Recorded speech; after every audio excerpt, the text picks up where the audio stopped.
We interrupt this program. Nah, it sounds better when he does it. We interrupt this program to bring you Courage, the Cowardly Dog Show, starring Courage, the Cowardly Dog. Abandoned as a pup, he was found by Muriel, who lives in the middle of nowhere with her husband, Eustace Bear. But creepy stuff happens in nowhere.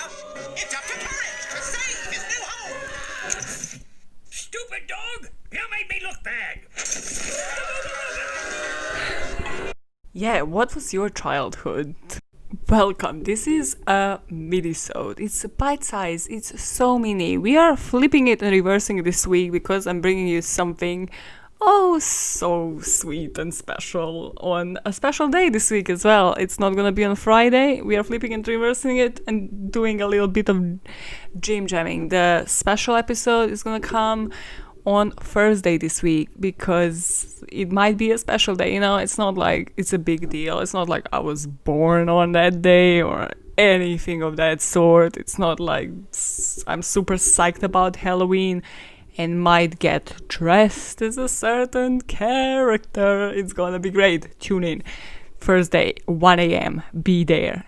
You see me, I see you. Cool, moving on. I would advise for this one that you join the visuals. You click the link below and watch it on YouTube because this is a weird one. Also, I'm in no way, shape or form encouraging this, but if you're already a person that might like drinking / smoking some, this is a perfect one to get just blasted. Just get blasted, everybody. I am not promoting that, in any way, shape or form, but, if you're already that kind of person, do it. Today we're talking about one of the first inspirations for true crime, one of the first interests. And I vividly remember it was me and my brother, we were on a Cartoon Network binge. It's like, of course, appropriately so. So, it was just like the regular setup of Ed, Edd and Eddy, Johnny Bravo, Dexter's Laboratory. And then suddenly, my brother went to somewhere and, the Cartoon Network was still playing. And the regular programming was interrupted by Courage, the Cowardly Dog. And I was like, this is so weird. Why does it end this way? Why is this cartoon the weirdest thing I have seen in the longest time? And then I fell for it. And ever since then, this podcast had roots from Courage. But today, we are going to talk a bit about Courage, not going to lie. But then we're going to go into the wildest sets of conspiracy theories of, was Courage based on the real story? What is this cartoon about in the first place for you to even understand anything? I'm gonna put some clips in, but it is pretty much what was said in that intro. So every single episode, Courage has these human-like features as well. So he lives with this elderly couple, Muriel and Eustace, and they are in this house in the middle of nowhere, but somehow new figures, new scary people pop up every single episode, and it's up to Courage to just face them. And usually Muriel and Eustace don't care or aren't aware or just think it's a nice innocent guess. And they have sets of the creepiest characters.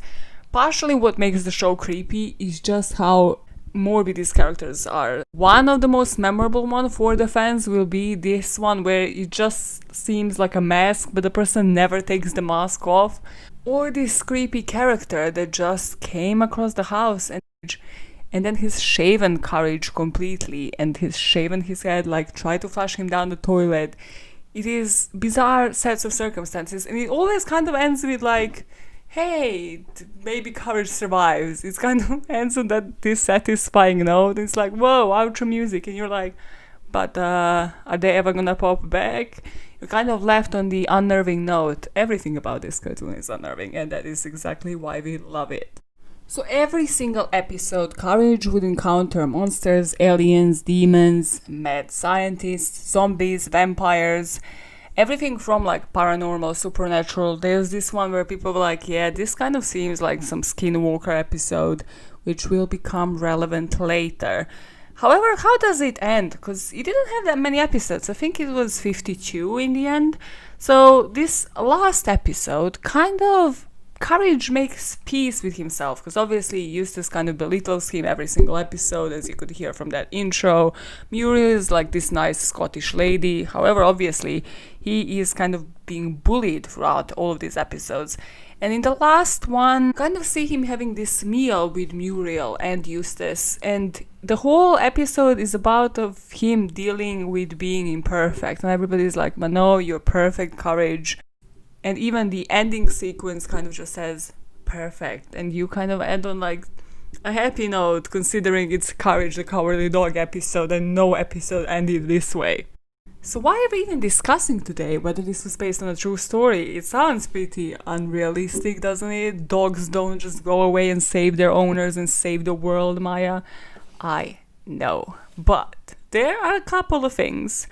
I mean, mostly slight conspiracy theories, but a couple of things that maybe kind of tickle your mind. You're like, hey. So the first thing is this image that I'm going to share on the screen that I have seen, and that is that the middle of nowhere is an actual place in New Mexico. So this elderly couple that owned the house with their dog apparently witnessed a set of strange incidents. And they once reported even seeing a creature that they identified as a skinwalker. As you remember, there's this episode on Courage, delving into that and portraying this one character very similar to a skinwalker. But after reporting what they have seen, the family disappeared under strange circumstances, and only their dog was found. Now, we're gonna go back into this because this is actually factually kind of incorrect. But then when I read that there is a house in New Mexico, I was like, okay, cool, where exactly in New Mexico? And then I went down a Reddit trail, and you know that if an episode goes down a Reddit trail, it's gonna be weird because I never use Reddit for research. So, do you remember Truth or Consequences? Does it ring any bells from the early days when Motive was still the name of this podcast? Yeah. So a lot of people have speculated that, yes, this was based on a true story, and it was based on David Parker Ray, the toy box killer. Yeah, that piece of work. I'm not gonna go into details of David Parker Ray's case. You can always listen to it. Basically, he was charged with kidnapping, with sexual torture, and eventual murder of 3 children. The connections with this story is that David Parker Ray lived about 7 miles north of Truth or Consequences. And it's more about the predatorial similarities. So what were the strategies that the predators, that the villains in the Courage the Cowardly Dog have applied? That kind of applies to David Parker Ray. You see where this conspiracy is going? So all of them try to win sympathy from the family with this sub-story to be allowed to enter. So it was always like, hey, I'm actually, it's like there always had to be a reason for them to actually be in the middle of nowhere and just be like, oh my god, well, now where else do I stay? You quite literally live in a place that's called nowhere. They will be tricking the homeowners with these promises of money, movie deals. Eustace would always fall for that shade, like, oh yeah, of course, he wants to leave. He is grumpy as fuck, like he wants to leave this stupid dog behind. And then they would usually cut the phone lines and offer help, and then act like, no, they were great all this time. They totally didn't just torture Courage for about 20 minutes. However, of course, when you check this out, you're like, this is so loose, like, this is actually not even making sense. So this one, yes, does sound super loose. However, there's 2 other more credible ones. One of them is Skinwalker Theory. So, however, there's not that much known about skinwalkers in general. So, from what we know by now, New Mexico skinwalkers are defined as these humans who have crossed over to the dark side. Kind of like signing a pact with the devil, let's say. So the similarities with Courage the Cowardly Dog, you could say, are that they are changing forms. So kind of all of these villains, I mean, first of all, how are they there? For 52 episodes, there's 52 different characters. How do they find it? What if it's all one same person, just changing shape? But also, skinwalkers take interest in a human before attempting to convert them. So it could be this obsession with the strength of the humans, the lust of their beauty, but they will stalk for many months before making any moves.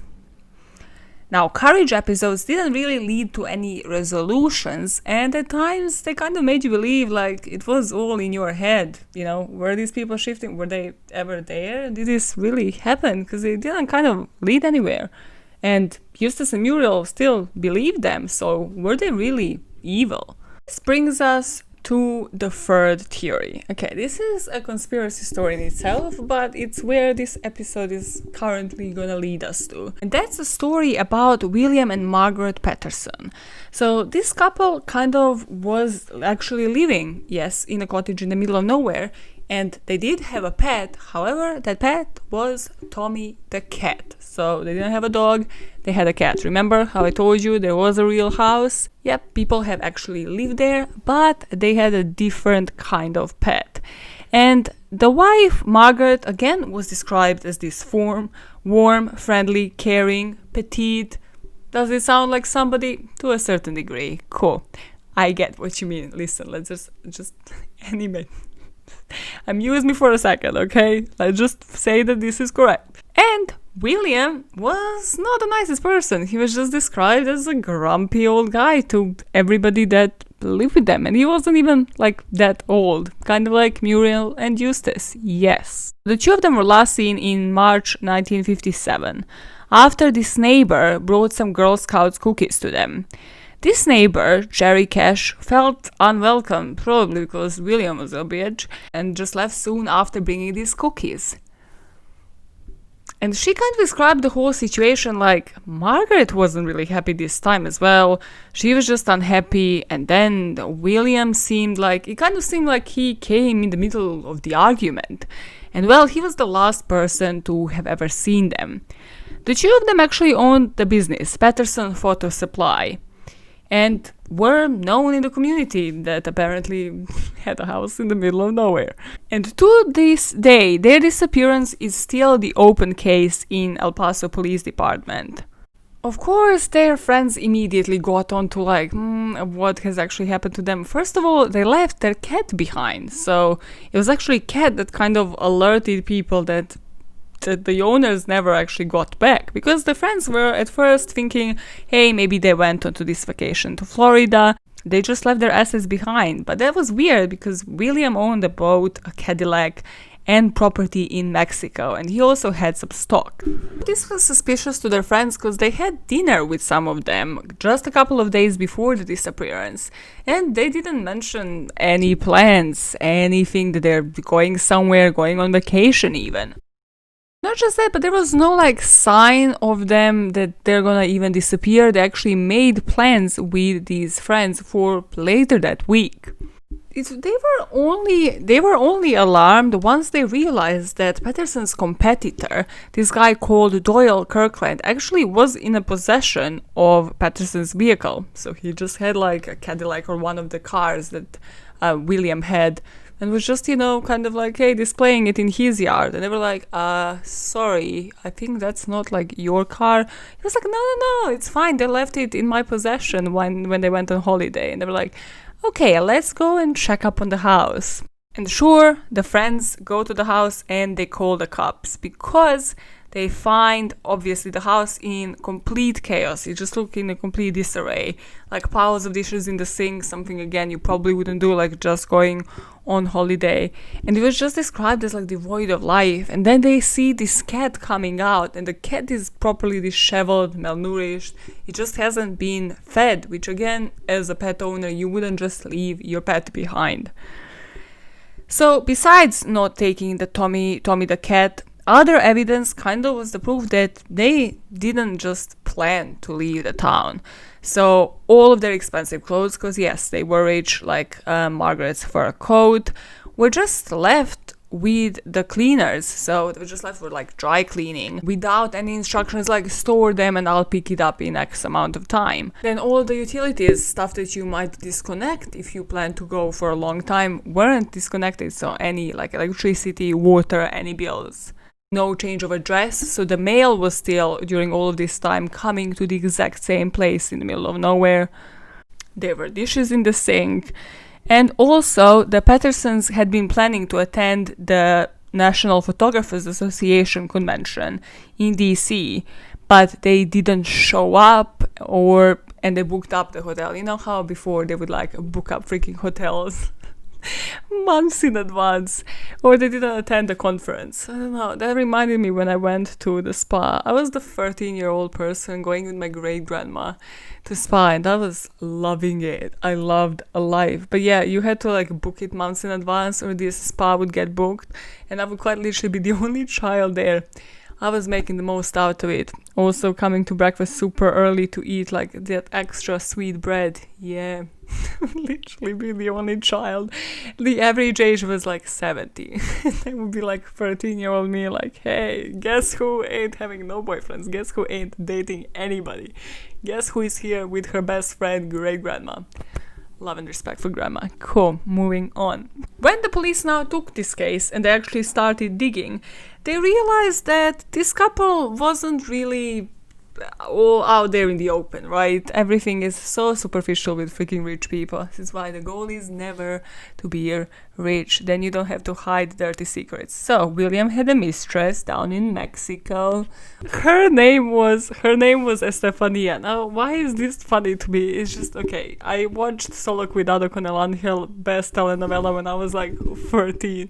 No, I was 15, 16 when this telenovela was showing back home. So it's like a Mexican telenovela, and it had the weirdest names. Like the main characters were Marichuy and Juan Miguel, and I was falling for that love story. Not saying that I wasn't, but yeah, they were just like Estefania, Candelaria, which again is like might have as well named her Candelabra, you know. But when I heard the name Estefania in that series, I was like, yeah, this is not like a real name, but yeah, apparently it is. Also, it reminded me of another thing that happened at uni, and this is when we, you know, stereotype like, oh, what would that person's last name be based on, you know, wherever they're from. So in the UK, they'd be like, oh yeah, well, you must be named like Harry or Tom or Ben, your last name must be like Brown or Scott or some weird shit. Some weird shit. Well, I had this Venezuelan friend at uni, and she got super triggered. I mean, this guy was a bitch, this professor, but anyways, he kind of just did not remember any of our names, but yeah, he just kind of screamed from all the way across the corridor. He's like, hey, Gonzalez, can you come here? And she was like, first of all, she didn't even want to turn around, because of course her last name was not Gonzalez. So she kind of did like just to see who the hell is Gonzalez, because we don't have a Gonzalez in journalism. And then it was like, oh, me, yeah, this is totally great. You see, do better, people. If you suck at naming names, then just don't presume. Be like, hey, you girl that is doing the essay on that, I'd rather be you girl than you being like, yo. Then you be messing up my whole name and history and stereotyping me and putting me in a box. Cool. Moving on. What the fuck? He had a mistress, and Estefania was also questioned. Also, Margaret's family was questioned, and it came to light that her parents didn't approve of William to begin with. So they made her choose between him or them, and well, she chose William and moved on and has never seen her parents after that. But now they kind of didn't get anything from this family. So they're like, oh, I mean, this is desperate now. This case is gonna go cold. And it did, but not before somebody happily volunteered all of this information. And that is, you guessed it, that neighbor that had his car. Yep. So Ward cooperated with the police. He was like, yeah, sure, whatever you want to know. This is the dirty secret. This is the garbage, or like everything that's completely irrelevant. I just want to be present in the investigation. Completely not like 100 red flags. So he said he had a lot to say about William, not so much about Margaret, but on William he said that, yep, he recalls this again irrelevant event where William got drunk in Juarez, Mexico, and picked up a fight with a waiter. And it turned out that, yeah, and he was the one that told them about the 20-year-old mistress. So this girl, first of all, looked super young, and then second, like the waiter was getting really weird vibes because of the age difference. So they actually refused to serve her. And then, yeah, he like fought with the waiter. It was like, yeah, this tells you a lot about this guy's character. And they were like, sure, whatever. However, this case obviously didn't lead anywhere, like it's still unsolved, so we're only left with theories. The sheriff, the El Paso sheriff, actually said himself, his name is Leo Samaniego. So he actually says he thought they were spies just because of how they disappeared, how professionally in a way, and that they didn't leave any trace. It just looks like they kind of picked up and left. And he said the Russians, or whoever sent them, probably told them to drop everything and go back. Some people said that they had seen Patterson take photographs of Fort Bliss and of the military shipments of the trains that came here. Ooh, speculation. However, then the FBI agent said that there's just no evidence that they were ever even suspected of espionage, that they were ever spies. Espionage. What was that accent? I suddenly sounded French. Espionage. Let's not say that word ever again. You know, the spy stuff. Yeah, espionage, but the English version of it. Cool. But then William's dad said something interesting, and he said his boy has done this before, so he always knew that Pat and Margaret would take off someday, but he figured it would be in 4 or 5 years. So what does he mean?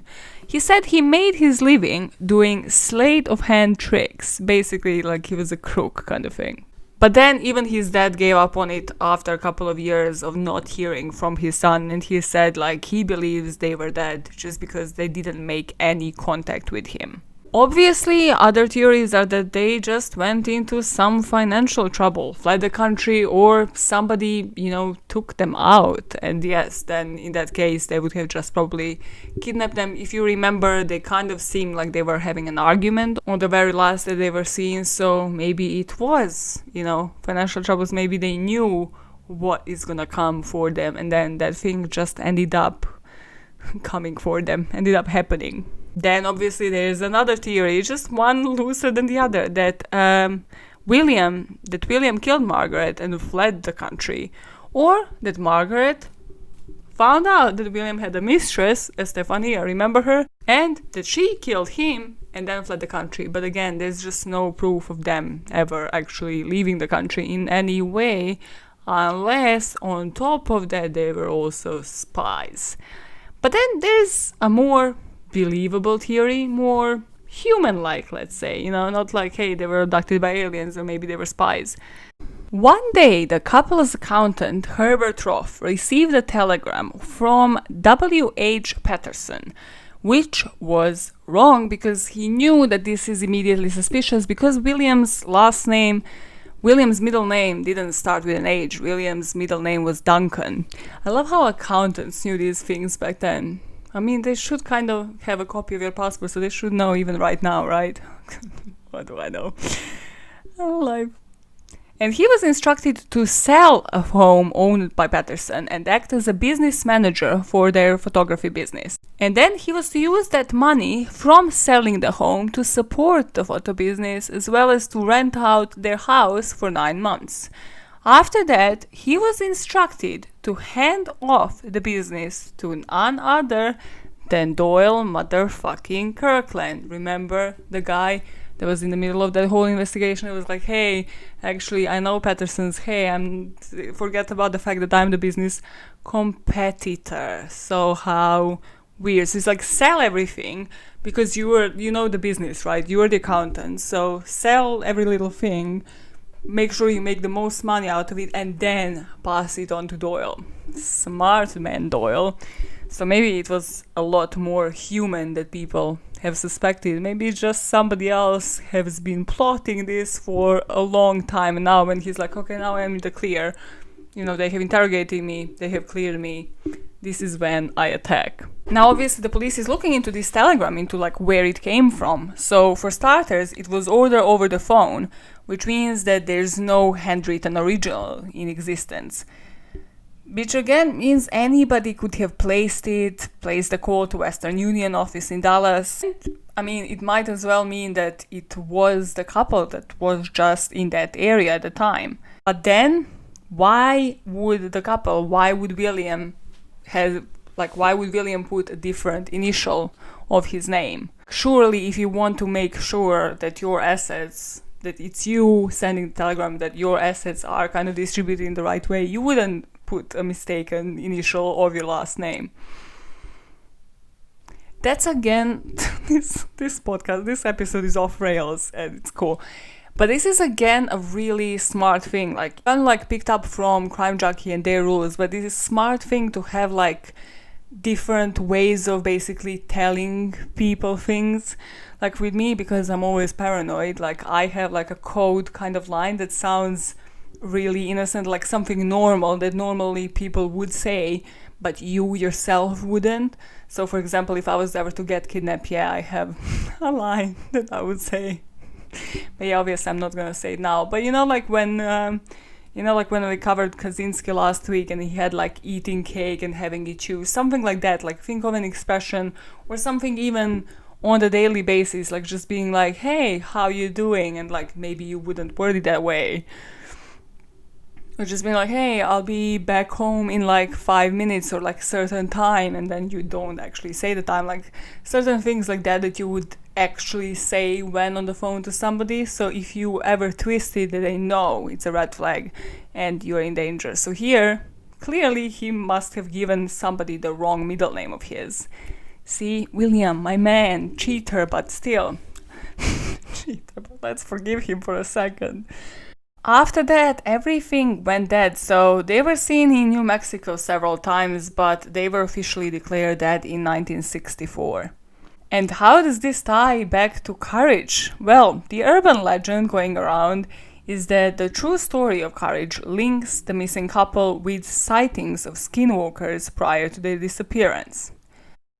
So after everything was dead, after all of these clues, in 1984, so how many years after, the caretaker, so the former caretaker of Patterson's, Reynaldo Nangare, actually came forward and said that he has cleaned up blood from the garage. And he actually cleaned up part of the scalp of the Patterson's boat. And he claimed he has seen the associates of the Pattersons putting a bloody sheet in the trunk of their car. And the reason why he never said anything earlier, because he feared deportation at that time, because he was undocumented back then. And weirdly enough, this didn't go anywhere. But it didn't go anywhere because Ronaldo died 2 years later after saying that to the police. Everything is sketchy about this story. I don't like it. This is why conspiracy theories exist in the first place. And now before we tie this back to how does it actually relate to courage, how does any of this even relate to the story or like how everything was portrayed?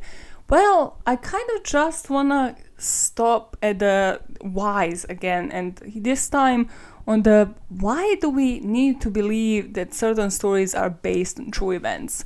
Personally, I need this, but again, you might not, and drop me a comments if you're not this type of person. Personally, I look for true crime as opposed to fake crime, as opposed to like horror stories and all of that nonsense, because I kind of need to understand that this is the amount of evil a person can produce. This can actually happen. Otherwise, I'm like, I'm not buying this. This is unrealistic for me. So I think that's why even with courage, you're like, no, but these monsters can actually be real. Like they can actually exist, because who the hell in the right mind then would pop up all of these characters if they're not based on somebody? So what happened to Tommy the cat, and how does it all link back to courage? To wrap it all up, let's go back to Tommy showing up undernourished and just wandering the streets, sort of like alerting the neighborhood that something was very wrong. Once he reappeared, they took him to this Cody Animal Hospital where, they kind of just fed him, kept him there for a few days, and we don't actually know again what happened with this cat. So let's just say we're seeing the similarities, right? It's a disappeared couple. They have similarities with Muriel and Eustace. They have had a pet. They lived in the middle of nowhere. They have all of these shady characters in their life who might be turning up not to be who they are. And then suddenly everything just goes up in the air. Everybody just disappears. It is kind of less far-fetched than the David Parker Ray theory, maybe. So entertain me for a second. Let's say we are buying into these similarities. Let's say the dog was the key all along. Pattersons wouldn't have left Tommy behind, just as Muriel wouldn't have left Courage behind. Courage came to the realization of who he was and accepted himself at the end of the show. What if Tommy did too? And he left with his owners from the middle of nowhere. And the cat found the scene was not Tommy after all. I'm gonna leave you ponder on that until Thursday, and then I will not resolve anything. But think about that. Yeah, think about that. As a pet owner, would you ever leave your pet behind? What if this was somebody else's cat? They were undernourished, they probably look differently. Would anybody have even noticed when they haven't seen the owners for months? Don't forget to subscribe on Apple Podcasts and Spotify and also YouTube. Everything is gonna go visual really soon. It's a more personal experience for everybody then. Everybody can leave comments, make recommendations, you can actually have visuals, and we can start actually building this community of making the world a better place, one motive at a time. But until Thursday, when I'll see you, special day, special episode, be there. And definitely make sure you subscribe on YouTube, because this is gonna be very visual. But until then, keep saving the world the way Courage would have done. Good. Bye, fuckers! Oh, dropping the mic. Oh, dropping the mic. Oh, dropping the mic. Oh. This is burning my hand, burning my hand. Oh, Who let the tits out? Who let the tits out? Who?